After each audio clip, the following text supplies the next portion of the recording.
Good afternoon, and it's a real pleasure to be here. It's my first opportunity to come along to this type of engagement, and Tim's pretty much said everything that I would have hoped he'd said, so I just firstly want to introduce myself.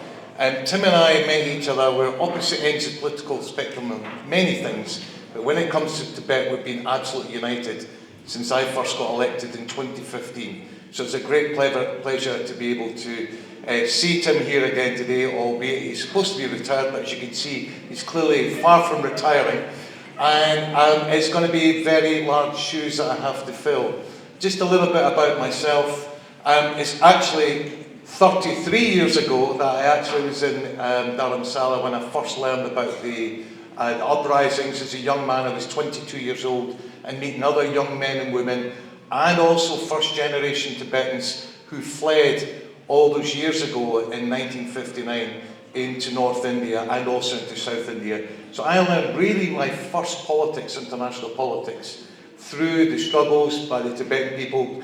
Despite all the oppressions that they faced in China, they stood up for their culture, their identity, their history, their music, their language, and so that may continue with this diaspora all across the world. So I would first say give yourselves a round of applause, because it's through yourselves that continues that campaign across the world and reminds Tibetans who are in exile in India that you've got a strong and loud voice. So first of all, give yourselves a round of applause. As you can probably tell from my accent, I'm from Scotland, and as you know, Scotland has got its own campaign for its own independence.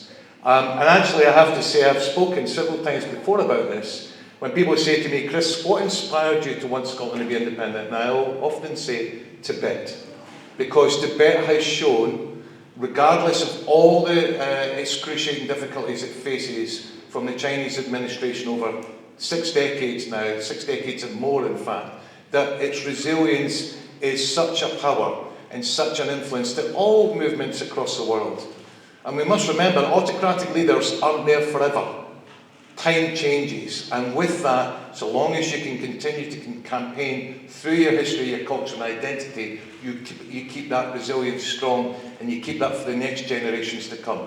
Because things will change, and things hopefully will change for the future. And as Tim said right now, it's one of the most inspiring campaigns anywhere that he's been involved in over the years. So I humbly take over from Tim, but I'm sure Tim will hold my feet to the fire and make sure I do as good a job as he did.